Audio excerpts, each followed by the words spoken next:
बूढ़ी विधवा माँ की दर्द भरी कहानी।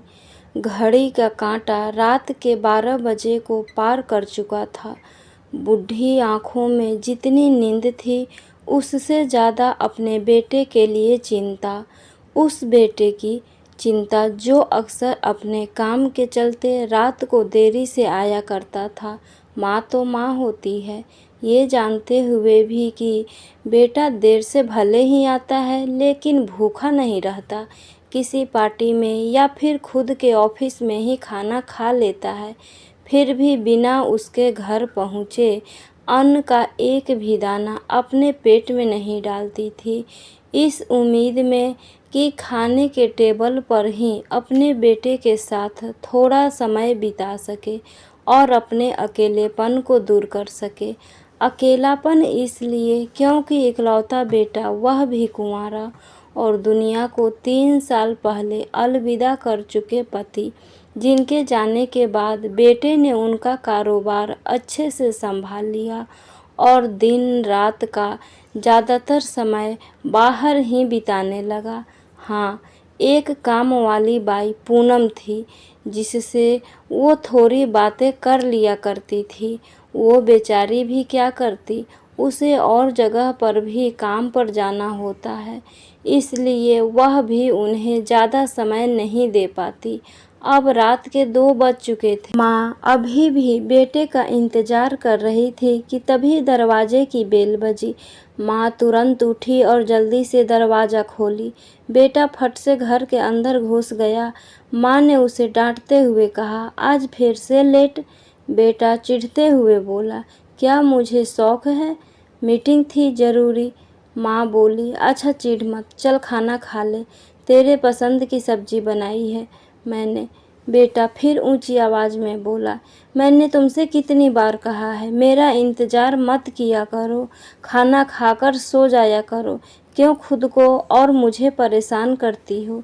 बेटे के मुंह से आ रही शराब की दुर्गंध से माँ बोली, तू शराब पी कर आया है, तुझे शर्म नहीं आती? बेटा चिल्लाकर बोला, हाँ तो कौन सा पाप कर दिया है मैंने? चुपचाप खाना खाओ और सो जाओ, आपकी बकवास सुनने के लिए वक्त नहीं है मेरे पास। बेटा गुस्से में अपने बेडरूम में चला गया और सीधे जाकर बेड पर लेट गया। नशे के कारण अगले ही मिनट उसे गहरी नींद आ गई। माँ उसके कमरे में आई, उसके जूते और मोजे उतारे, उसे चादर ओढ़ाई और पास बैठकर उसके सर पर हाथ फेरते हुए गहरी सोच में डूब गई। घंटे भर वहां बैठने के बाद अपने कमरे में जाकर सो गई। सुबह बेटे के कमरे के दरवाजे पर पूनम ने दस्तक दी। नींद में ही बेटे ने पूछा, कौन है? पूनम बोली, मैं हूँ मालिक, कमरे में झाड़ू लगाना है। बेटा बिना आंख खोले बोला, ठीक है, सफाई करके दरवाज़ा बंद करके जाना। पूनम अपने काम में लग गई। झाड़ू मारते मारते पूनम की नज़र बेड के नीचे पड़े वॉलेट पर पड़ी, जिसमें कुछ ज़रूरी कार्ड के साथ ही कई नगद रुपए भी थे। पूनम ने वॉलेट उठाया, एक बार वॉलेट को और एक बार सोते हुए अपने मालिक को देखा, फिर वॉलेट को उसके तकिए के पास रखकर चली गई। सवेरे 10 बजे बेटा उठकर अपने ऑफिस निकल गया। रास्ते में पेट्रोल पंप पर पेट्रोल भराने के लिए गाड़ी रोकी और पैसे देने के लिए वॉलेट निकाला था। उसमें पैसे थे नहीं। उसने वॉलेट को अच्छे से चेक किया, फिर भी उसे पैसे नहीं दिखे। अंत में वो कार्ड से पेमेंट कर ऑफिस चला गया। ऑफिस पहुंचते बेटा अपने बिजी शेड्यूल में लग गया। अपने कस्टमर को वो नए नए प्रोडक्ट के बारे में प्रेजेंटेशन दे रहा था कि तभी उसके फ़ोन की घंटी बजी।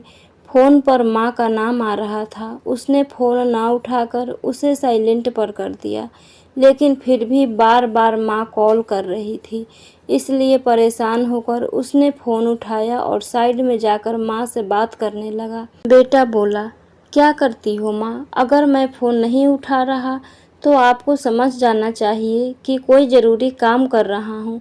यहाँ पर मैं बहुत ज़रूरी मीटिंग में हूँ, मैं आपसे बाद में बात करूँगा। माँ बोल रही थी, बेटा लेकिन एक बार डॉक्टर, पर बेटे ने फिर उसकी बात सुने बिना ही फ़ोन कट कर दिया और फिर से अपने काम में लग गया। माँ को जैसे ऐसे बर्ताव की आदत पड़ चुकी थी, फिर भी उसके चेहरे पर दुख साफ देखा जा सकता था।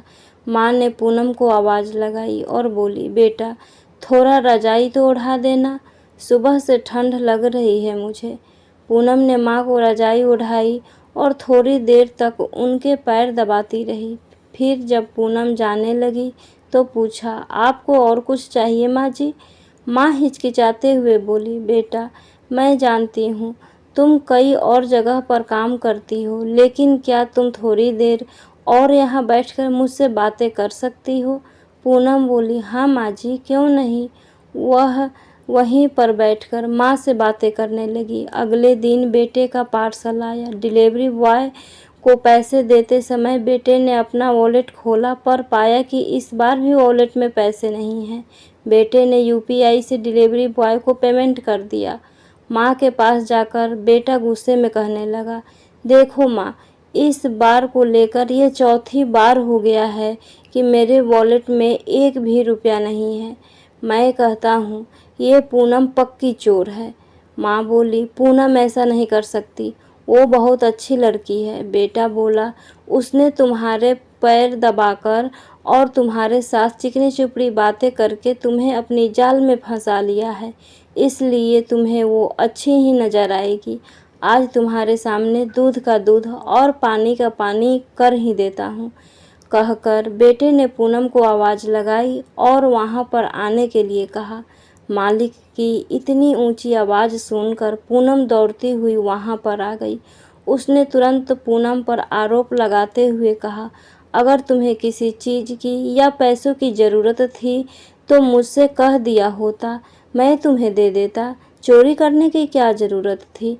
पूनम को पहले तो समझ में नहीं आया, फिर जब वह समझ पाई कि उसको चोर कहा जा रहा है तब वो बोली, मैंने ऐसा कुछ भी नहीं किया है मालिक।